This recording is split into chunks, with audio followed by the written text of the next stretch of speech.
Hi everyone, I will talk about exception handling in Java. Then what are exceptions? What are the problem with exceptions? And how to handle exceptions? I will explain you with help of example. What are exception? An exception is an event that occurs during the execution of the program.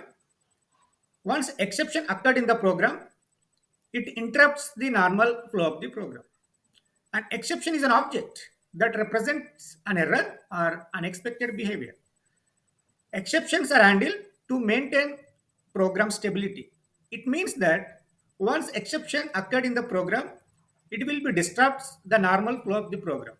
To maintain the normal flow of the program, we can able to handle the exceptions. What are the types of exception? It is consist of three types: checked exceptions, unchecked exceptions, and errors. Exceptions that are checked at compile time.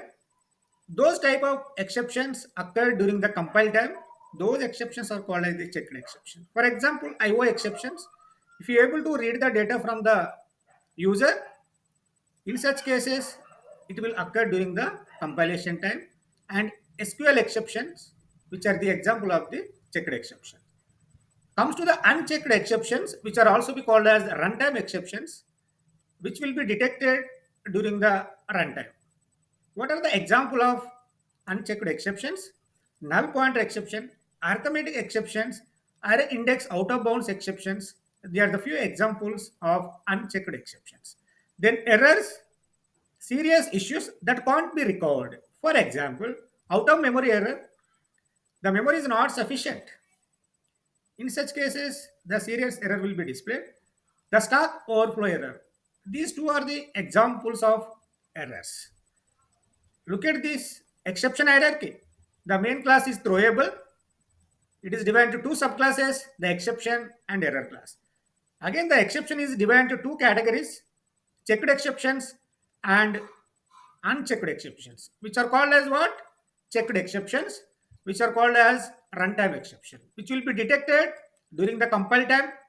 These will be detected during the runtime. That's why we call it as runtime exceptions. We call it as compile time exceptions. How to handle the exceptions? There are five keywords used to handle the exceptions in Java: the try block, catch block, finally block, throw keyword, and throws keyword. These are used to handle the exceptions in Java. Let me explain each and every keyword. This is the syntax: try, catch, and finally block. Based on your application, try with single catch or try with multiple catch blocks as to be used. Here, what you are going to write inside the try block, the code that might throw an exceptions. Once exception have been thrown, if it is matched with the first catch, the corresponding catch statement will get executed. If it doesn't match with the first catch, then it will move to the second catch. This is called as try with multiple catch blocks. Then what is about the finally block? Code that will always executes regardless of an exception. Whether exception has been detected or not, the final block must be executed. I will explain you about all the keywords. What is a try block? It contains the code that might throw an exceptions. Whatever code you are writing for the application, that code must be right inside the try block. Try block must be followed by at least one catch block or a finally block. Then what is about the catch block? The catch block is used to handle the specific exceptions. You can have the multiple catch blocks for different exception types. The first matching catch block will be executed. Whichever catch block is matching with the exception, that corresponding catch block will get executed. Finally, block, it is an optional statement. It will execute after the try catch blocks, regardless of whether an exception occurred or not. The final block must be executed whether an exception occurred or not. Why use finally block? The finally block commonly used for cleanup activities. For example, closing files or releasing the resources. In such cases, the finally block is used in the application.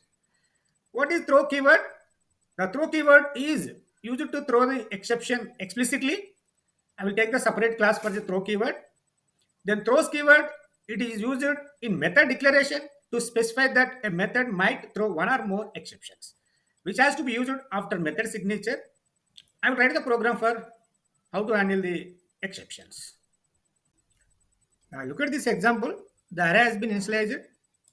Then I want to access the value at index 5.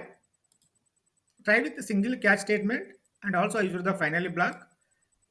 Array index out of bound exception has been used here. E dot print start trace, whichever exception has been detected, okay, that information has to be shown by this method. This is the method of throwable class. Comes to the finally block, whether exception occurred or not, the final block must be executed. I will run this application. See the output, the result equal to 5. The exception has not been detected, and also the finally block statement has to be executed. In this example, no exception have been detected. I want to access the value at index 10. The index 10 is not found in the array initialization. At this time, the exception occurred. The corresponding exception has been shown by the catch statement, and also the final block statement will get executes. I will run the application. Look at the output array index out of bounds exception. The index 10 was not there in the array. This exception has been shown to you. I will use another exception, the arithmetic exception. Then a of 5, a of 6 by 0. This is called any number divided by 0. That exception will be divided by 0 exception. I will run it once, whether that exception will be occurred or not. At this time, the arithmetic exception colon divided by 0.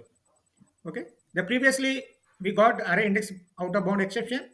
At this time, any value divided by 0, we may get the divided by 0 exception. Okay. In this example, there are two exceptions may occur. In this application, I used two catch blocks. The first catch block is used for arithmetic exception. The second catch block is used for array index out of bound exception. For example, a of 10 by 2. Then in such cases, the array index out of bound exception will occur. It doesn't match with the first catch, then it will move to the second catch. Those exception will match with the second catch, then that exception information has to be shown by the method print stack trace. Again, the finally block will also be executes. I will run this application. Look at here, the array index out of bound exception, the index value 10. In this case, whichever exception have been occurred in the try block, it will be thrown implicitly. It does not match with the arithmetic exception. Then it will go to the next catch block. Then next catch block is array index bound of exception. Then both will be matched. Then the corresponding catch block will get executed. Then after that, the finally block will also be executed. If a of 6 by 0, the arithmetic exception will occur. Anyway, I will run the application once again. Look at this output. It will match with the first catch block, the arithmetic exception. The exception type is divided by 0. After that, the finally block statement will also be executed. Any doubt regarding the exception handling concept in Java, you may ask through the comment box. Thank you. Thank you all for watching my video.